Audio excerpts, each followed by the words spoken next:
Welcome back to the Early Weigh-In Podcast. The Saturday is going down back at the Apex. UFC Vegas 106, 12 fights on deck. Pretty nice headliner at welterweight between Gilbert Burns and Sergey Michael Morales.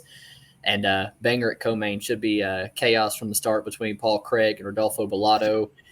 Want to recap last week, as always. You know, man, a little salty. I know you're on the opposite side, but I did think Cutelaba got it done. Would have been the difference in a winning and losing night for me. I went 1 for 3 on the straight picks, losing Katona right off the start, never really even getting into the fight. Cutelaba, Alexa Grasso, didn't really have much for Natalia Silva, and then was able to cash on the new champion, Jack Della Maddalena. I took some shots, totaling a unit on Jazz Vicious, round 2 and 3 props, around late there. Shevchenko by decision plus 215, regardless of the scorecards. I felt like that was clear value there. And then Navajo Sterling, man, kind of put on another stinker performance, where he didn't really put his foot on the gas until the very end of the fight and lost my violence parlay there. So minus 1.92 units, looking to get back on track. I know it was another pretty good night from yourself. Yeah, man. Went 1-1 on my straight picks. Alexa Grasso, it's tough not to play her, especially when you see plus money, and I'm not going to miss her whenever we do have that price tag. So another kind of bummy performance from her, which is disappointing, but hopefully she gets a better matchup in her next fight. I kind of disagree on the Bukauskas, obviously a little biased. I just thought he put together a cleaner performance than Cutelaba, but it was certainly lined correctly, being, a pick'em fight for sure. Then maybe the easiest parlay of the year for me so far, plus 180. I had Marc-Andre Barriault and Bekzat Almakan plus 180. That was not a sweat at all. I am a little salty on the Aldo loss, man. I do think that he probably should have gotten the nod there, but it's hard to be too upset. I think that, trying to play him at favorite odds at that point in his career, I kind of deserve it in hindsight. So did lose that parlay. And then, you had talked me into the Shevchenko by decision. Line ended up moving to plus 240, and definitely happy to cash on that. Profited 4.2 units. And, looking to keep the ball rolling into this fight night, where we start off in the strawweight division. We have Luana Pinheiro taking on Tisha Pennington. First things first, I don't think that Pennington will cover her price tag at minus 380.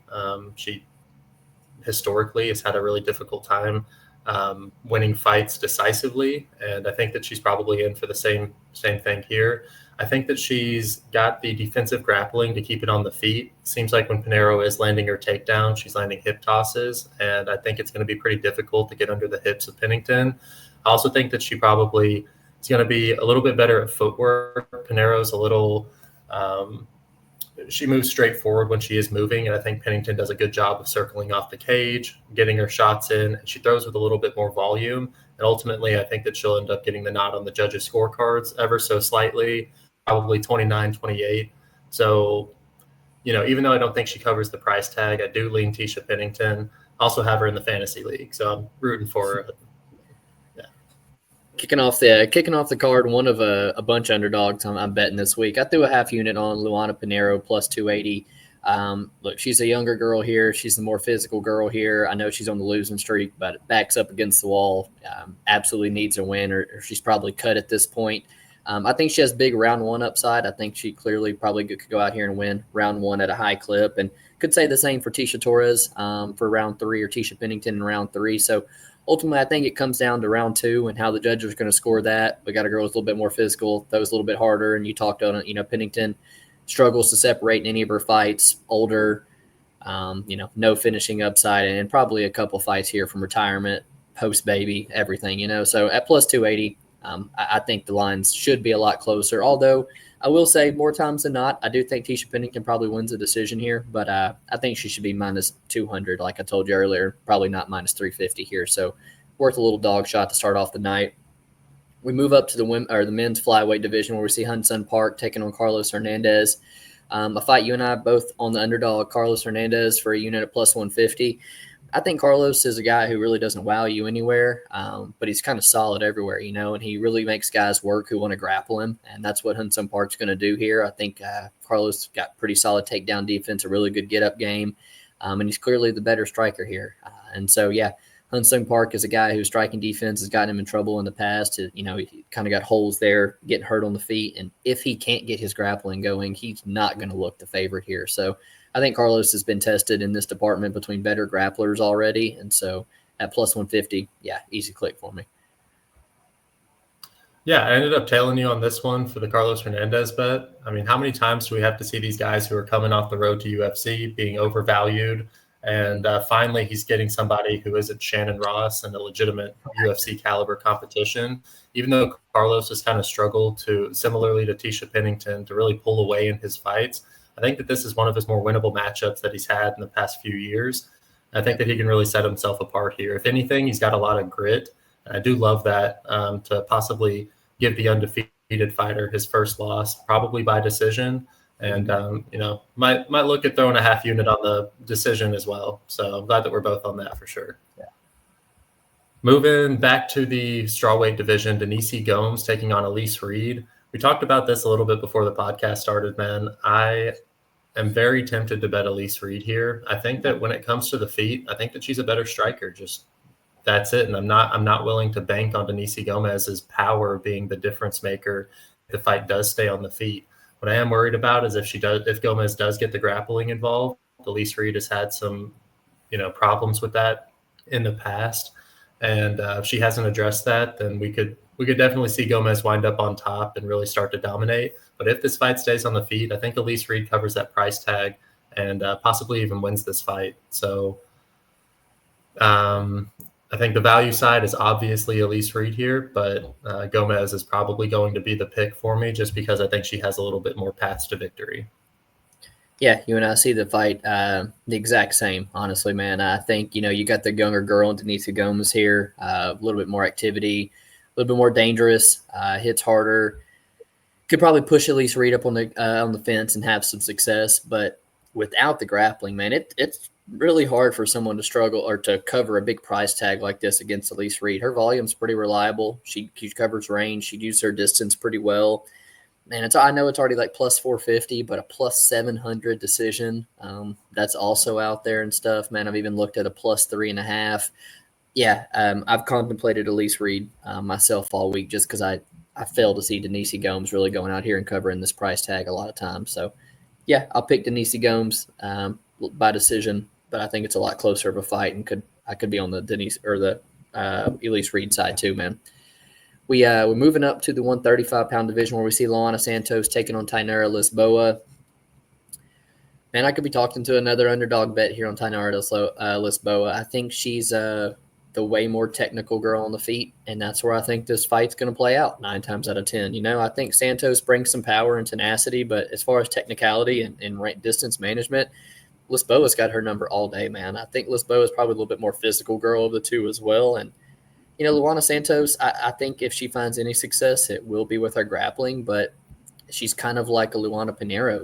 It's not a lot of wrestling. It's a lot of judo to get the fight down to the mat, and it's not really usually a reliable way to get people down in the cage. And so I don't think she's going to have a ton of grappling success, man. I think it's going to play out on the feet, and we could see something like Casey O'Neill all over again, man. Someone as technical and good at Muay Thai as Lisboa could just, give her a lesson on the feet. So, yeah, give me the underdog, Tainara Lisboa. Yeah, I'm on Lisboa by decision at plus 275 already. Yeah. I think, like you said, she covers her if it stays on the feet. I think she's serviceable enough on the ground to stay safe if it does wind up there. But ultimately, we're going to be standing on the feet at the beginning of all 3 of these rounds, and I think that she is very likely to just outpoint her, keep it on the feet, and get the nod on the judges' scorecard. So I'd love to convince you to jump over to my side. We're on a lot of the same picks this week, so it'd be nice if we had similar outcomes whenever we finish the card. Yep. Moving up to the featherweight division, we have Connor Matthews taking on Yadier Davale. Man, I see a lot of people laying the juice on Davale here. He's super unproven. He looks great against the level of competition that he's fought so far, but I'm not willing to trust him. I know people are not high on Connor Matthews after losing his first 2 UFC fights, and fair. I don't think that his ceiling is very high in the UFC, but I think that he's at least serviceable, and I think the best thing that you could do in this fight is to just take a step back and gain some insight on Diwali as he moves forward into the UFC. But for right now, it's an easy pass for me considering the line. Easy pass for me too. I told you I was looking at a fight ends by sub here. I know Connor Matthews really hadn't had much success on the mat in the UFC, but as far as his regional level goes, he's only got one TKO win. He's got 5 submission wins. So he's typically a submission first kind of guy. And the same for Yadier Diwali. He's a guy who goes out there and really pushes a hard pace, a hard grappling pace. That's the most impressive thing to me as well. But he's 2 wins by submission, 4 by decision, 2 by KO. So I think when you see him win, it's either by a lot of ground time or by submission 9 times out of 10. So I see a lot of ground fighting, a lot of fight taking place on the mat. And so I think that was around plus 400, plus 450 for fight ends by sub. That's kind of how I've looked to attack it. I do kind of want to gain some more insight on Yadier Duvall, but I kind of think the pace and things is going to get to Connor Matthews. And so I think he's going to get the job done in 2 or 3 by submission. Jared Gordon, Thiago Moises, you got me on the Moises side, man. I wasn't impressed at all with him coming out of the Ogden fight, and told myself it'd be hard pressed for me to go out there and bet him again. But in a fight like this, man, I don't know. Jared Gordon is not going to look like a big favorite. His ceiling is probably what the line is. It's probably a close split decision win, whereas Thiago Moises is the only person that could look a big favorite, whether it's by starching Jared Gordon early or by top time, And so, yeah, I'm not ready to write off Thiago Moises. He's lost to good guys, but he's still young, and I do think he's a better grappler and could go out there and replicate a Joe Solecki type performance if need be. So, yeah, Thiago Moises plus 100. You talked me into it. I think that this line is completely off, man. I would line Thiago Moises 2-1 here. I think a lot of people are high on Jared Gordon. They're still holding on to the Paddy Pimblett split decision loss. And truth be told, I don't even know if it was a split decision, but the questionable loss to Paddy Pimblett. And I think they're overlooking Moises, who has had a little bit of a roller coaster of a career, but just overall MMA skills, I think he's got Jared Gordon covered of just about anywhere. If he gets the calf kick going early, we've seen Gordon have difficulty. He's pretty heavy on that lead leg. You talked about him winding up in top control. I think he could really put together a easy, clean performance if he does wind up on top. And I think that he's just a little bit more athletic. He's a little bit more physical, younger. Jared Gordon's kind of aging out. He was never that good. And I think Moises has just a lot higher upside, especially at this point in his career. So plus 100, it was an easy click for me. I think I'm on him for 2 units already. And I'm happy with it, man. Good. Moving on to the prelim main event, we have Mateus Camilo taking on Gabe Green, another underdog that I'm on. I like Gabe Green here, man. Maybe not my favorite type of fighter to bet on, but I do think he's getting undervalued here after losing 2 fights in a row against Ian Gary, who's probably the next title challenger, and Brian Battle, who looks like a problem at welterweight right now. We have Gabe Green coming down to 155, where I think that it's much more fitting for his physique, and I think that he can make a really grindy fight here. I watched Camilo's fight coming into the UFC, and he got taken down a lot. He got controlled a lot. I think somebody like Gabe Green, who can walk through the pressure of a lot of people and, continue to enact his grindy style, just push him up against the fence, possibly get takedowns, and then deal damage on top of all that. I think that in the judge's eyes, he's going to be the one moving forward, doing the damage. And at 2-1, it was a pretty easy click for me for somebody or against somebody in Camilo who is unproven, might have cage jitters coming into this one, and has 11 fights total in his MMA career. I think that there's a lot of upside taking Gabe Green here. Maybe Camilo has a lot higher upside long term, but I think that this is an easy click for Gabe Green here at 2-1. I wish I could agree, man. I do, but I'm on the other side, and I think Camilo is going to get him out of there. I'm not really a fan of the Gabe Green drop to 155. For a guy who kind of takes as much damage as he does to get his game going, I am kind of worried about how the chin's going to hold up. It's also been a huge layoff. Looking online, fighting doesn't really seem to be the number one focus for the guy right now, at least as much as it used to, like when looking at his Instagram and things.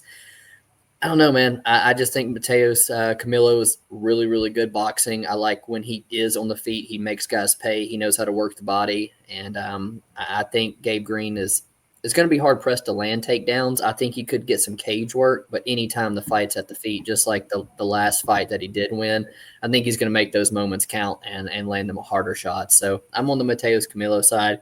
I actually do think he's gonna get Gabe Green out of there by TKO. I think he's just a young guy, stream couture. I think he's a young guy improving, and like you said, potentially, long term for sure. He's going to be probably the better fighter with the higher upside, but right now I think he still is too.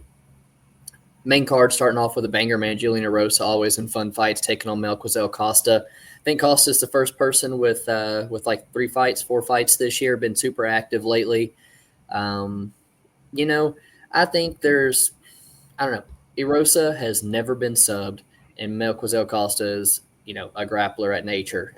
Likes to get a lot of his wins via submission, via the grappling. And Erosa's a very talented grappler. Again, never been subbed. And I don't really know if Melky has, I don't think it takes much to knock Julian Erosa out on the feet, but I'd kind of be shocked if Costa honestly did knock him out. I think Erosa might have a lot of the finishing upside. I like the pace he can fight at. It's a tough fight, man. I told you I was tempted to hit to hit an over, just because I feel like there's going to be a lot of grappling, got a lot of negating. I don't think Costa has that much of finishing upside. So I think that we might see this fight go the full distance. Probably going to keep my hands clean here. I'm going to go Julian Erosa, man. But ultimately, I don't have much to say about this fight. It's kind of a pick 'em in my book. 3 wins in a row for Julian Erosa. It's about time he drops one. He's one of those fighters who's never going to put absolutely, yeah. And truth be told, the biggest thing that's leaving me off of this fight is just I don't really want to bet against Melky Costa right now in his career. It does seem like he's finally putting together all the right pieces to become like a legitimate talent in the division.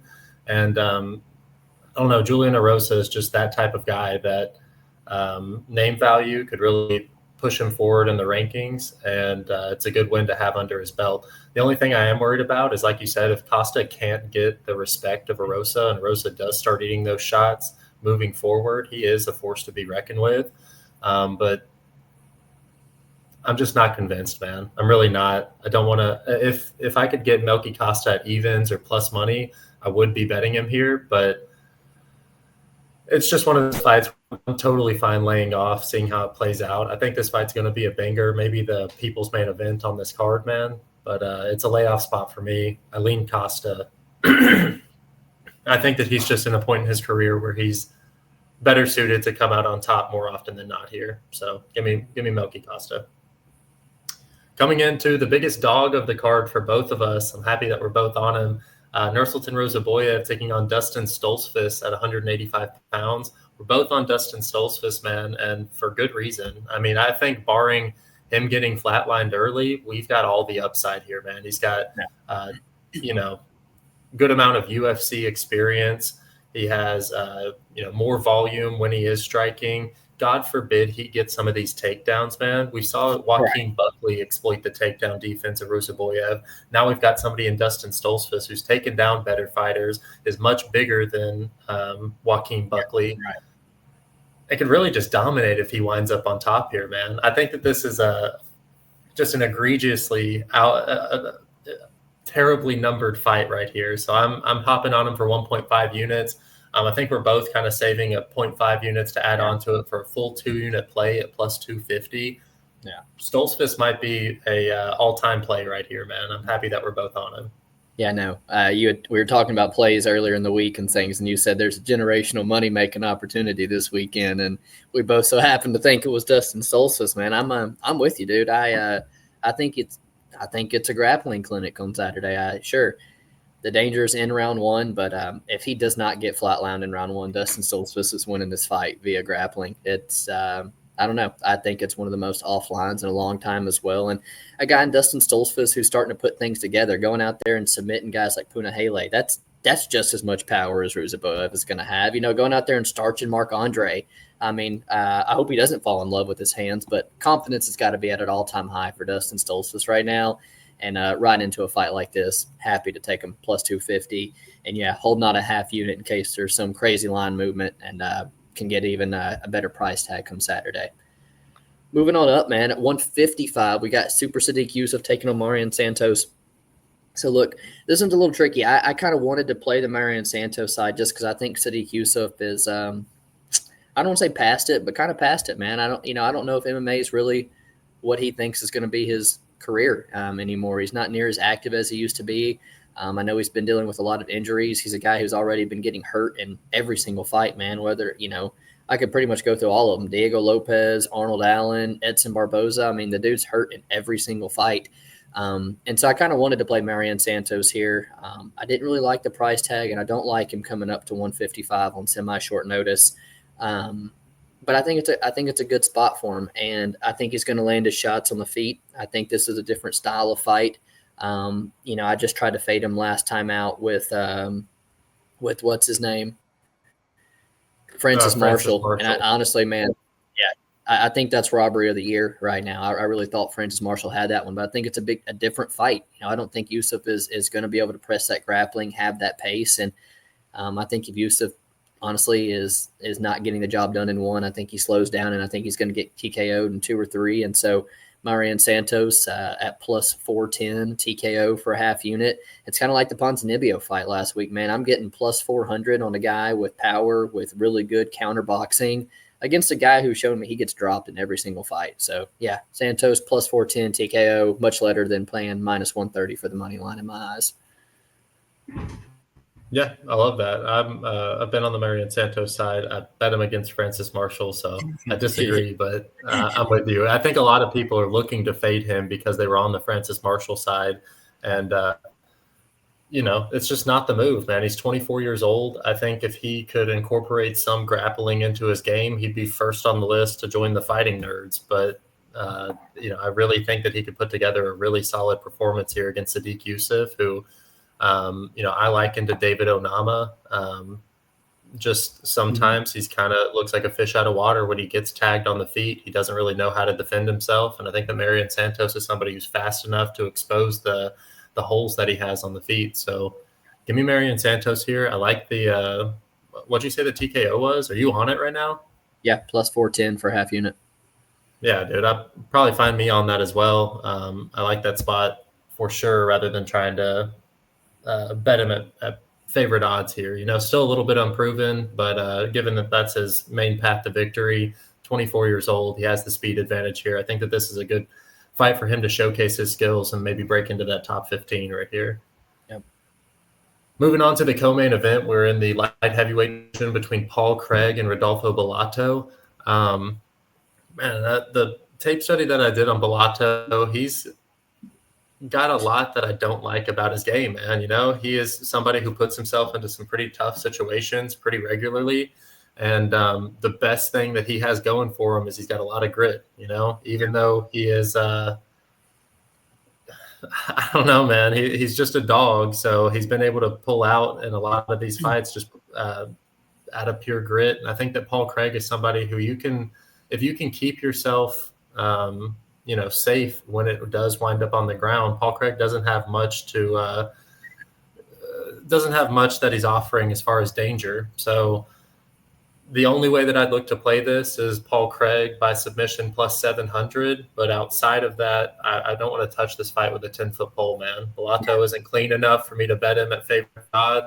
Craig doesn't offer enough for me to try and, convince myself to play him. I've played him a couple of times, and the only way that I've felt good about it afterwards is playing him by submission. And this is just another fight where I could see somebody in Bellato who constantly gets themselves in these weird spots that Craig could find a Hail Mary submission again. So Paul Craig by submission plus 700 is the only way that I'm touching this. I do think that Bellato gets the win more often than not, just because he's willing to embrace the grind a little bit more. And right. As long as he can keep it on the feet, I think that he should be able to get the judges' nod or finish Paul Craig. Paul Craig doesn't react to hits very well either. I think he's going to finish Paul Craig, but man, you opened it by saying the exact same thing that I was going to say. I don't want my minus 600 getting dropped and almost finished by Ihor Pateria in the first round. I don't want my minus 600 trying to take Jimmy Crute down and ended up getting mounted by Jimmy Crute on a failed takedown attempt. A Jimmy Crute who was off for like 2 years prior to that. Like Bellato has shown me out, the Vitor Petrino knockout losses where there's times where he doesn't react well to shots, man. And so, yeah, plenty enough to not lay a minus 600 on him. But I kind of think he's not going to respect Paul Craig on the feet. And I don't think Paul Craig has the wrestling to get Bellato down. I think Bellato's going to walk him down and put him away in the first round. I've looked at the under 1.5 at minus 130 here. I think someone's finished in 7.5 minutes at light heavyweight. So I'm going to go Bellato. I'm going to go Bellato first round knockout. But the Bellato fraud check is incoming very soon, for real. 100%. The head doesn't move at all. He gets tagged every single fight. Man, Gilbert Burns, Michael Morales at 170. Half unit, Gilbert Burns plus 575. I had to, man. Whether it's a Michael Morales injury or something, I don't know. I had to. Like, you were pricing Michael Morales like he's fighting Michael Figlak again, man, and it's not. We're fighting Gilbert Burns, somebody who's fought for a belt, gave Hamzat his, toughest test to date. And we're coming off losses to what, JDM, the champ, to Bilal Muhammad, and it's like he's losing to the best of the best. And I think Michael Morales has a very, very high ceiling. But it's almost like Navajo Sterling. There's moments of Michael Morales' fights where I'm like, I just don't know if the ceiling is as high as people really think it is, man. I think that he's got all the physical attributes to go out here and win this fight. But at plus 575, this is his biggest test to date. This is a guy who has elite world-class grappling and world-class power. And, yeah, it could be Michael Morales too fast, a quick jab, and it sets Gilbert down. I'm all for that. I see it happening. But at plus 575, I think the line is nuts. It's not a big play for me. I am going to pick Michael Morales probably by finish. But 575 is nuts, man. I had to get a little bit down there in case something happens or Burns gives him some type of vet lesson. How many fighters lost their O in 2025? Plus 575. I had to. I don't hate it, man. And for what it's worth, Burns is coming into this looking all-time great physique-wise. It looks like he really – it looks like he's slimmed down. He's prepared for a 5-round fight.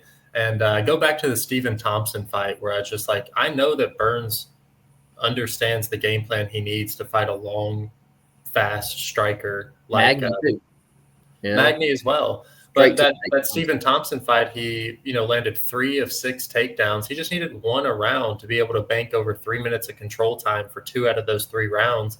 I think you could do something similar here to Michael Morales. Like, you touched on it whenever we were talking about it earlier this week. It's in the apex. Initially I was thinking Michael Morales, this is going to be really easy for him to just poke at him for 5 rounds, point fight him, be able to circle off the cage. But, knowing that Gilbert knows how to get these fighters to the ground, knowing the how good he is whenever he winds up on top, I think that there is real potential for him to at least bank a few of these rounds and cover that price tag. So I might be looking at like a Gilbert Burns plus 3.5. I'm sure that I could still get that at plus 200 or something. And I don't hate that because I do think that this fight goes to decision more often than not. Mm-hmm. Yeah, man. I don't plus hate 5.5 plus 250.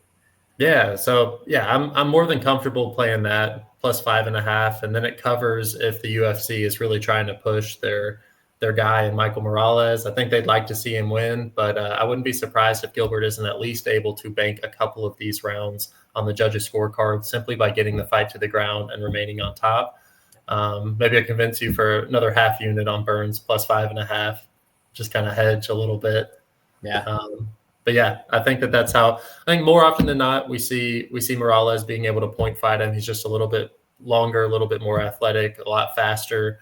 But I do think that there's going to be some slip-ups where Gilbert Burns can capitalize using his experience and his top pressure to bank a couple of rounds. So Michael Morales is the pick, but for the play, it's going to be Gilbert Burns plus 5.5. Like it, man. All 12 fights going down this week, UFC Vegas 106. a lot of finishes I think are going to happen. I think it's going to be a fun card, man. So appreciate you guys hanging out. Make sure to like and subscribe. Keep an eye on Twitter later for this week for some plays. I know we're off next week. And so see you in 2 weeks for Macy Barber and Aaron Blanchfield. You guys take it easy. Peace.